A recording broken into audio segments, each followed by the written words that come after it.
கண்களை மூடி பக்தியோடு நாம் ஜெபிப்போமாக. புனித சூசையப்பருடைய பெருவிழாவை சிறப்பித்து கொண்டாடும் இந்த நாளில் புனித சூசையப்பருடைய பரிந்து பேசுதலும் அவருடைய பராமரிப்பும் நமக்கு என்றென்றும் கிடைக்க சிறப்பாக இந்த நாளில் வேண்டிக் கொள்வோமாக.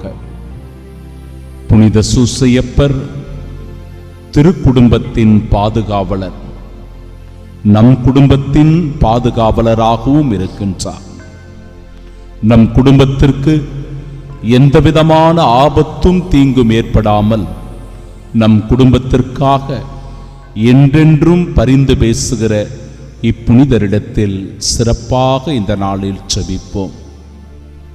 புனித சூசையப்பர் தொழிலாளர்களின் பாதுகாவலராக இருக்கிறார், உழைப்பின் முன்மாதிரியாக இருக்கிறார். அவருடைய பரிந்துரையால் நம் உழைப்பு ஆசிர்வதிக்கப்பட வேண்டும், நம்முடைய தொழிலில் நாம் நல்ல முன்னேற்றம் காண வேண்டும், பொருளாதாரத்தில் நல்ல வளர்ச்சி பெற வேண்டும் என்று சிறப்பாக இப்புனிதரிடத்திலே இந்நாளில் நாம் வேண்டிக் கொள்வோம். புனித சூசையப்பர் நோயாளர்களின் பாதுகாவலராக இருக்கின்றார். பல நோய்கள் நம்மை வாட்டி வதைக்கின்றது. பல பேர் புற்றுநோயினால் பாதிக்கப்பட்டிருக்கிறோம். இன்னும் சில பேருக்கு இதய கோளாறுகள், சிறுநீரக கோளாறுகள் ஏற்படுகிறது, தோல் வியாதிகள் வருகின்றது, உடலில் புண்கள் ஏற்பட்டிருக்கிறது, இங்கும் அங்குமாக மூட்டு வலி, கை கால் வலிகள் என்று பெரும் பாதிப்புக்கு உள்ளாகி இருக்கிறவர்களாக நாம் இருக்கின்றோம். புனித சூசையப்பரிடத்தில் நம் நோய்களுக்காக அவர் பரிந்து பேசும்படியாக சிறப்பாக இந்த நேரத்திலே வேண்டிக் கொள்வோம். புனித சூசையப்பர் நல்ல மரணத்தின் பாதுகாவலராக இருக்கின்றார். மரணத்தின் போது சாத்தானினுடைய சோதனைகள் அதிகமாக இருக்கும். சாத்தான் நம்முடைய ஆன்மாவை கவர்ந்து கொள்வதற்கு அவன் நம்மை மேலும் மேலும் சோதிப்பான்.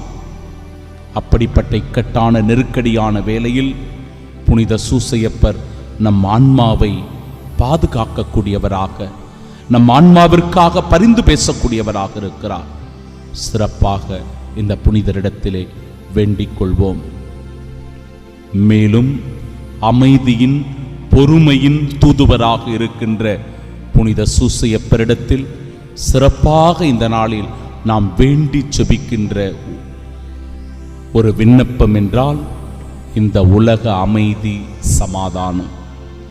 போர் சூழல் ஏற்பட்டு நாடுகளுக்கிடையே போர் பதட்ட நிலை நீடித்துக் கொண்டிருக்கிற இவ்வேளையில் உலகில் அமைதி நிலவ வேண்டும், சமாதானம் உண்டாக வேண்டும் என்று சிறப்பாக இந்த புனிதரின் வழியாக இந்த நாளில் நாம் ஜெபிப்போமாக. ஆமென்.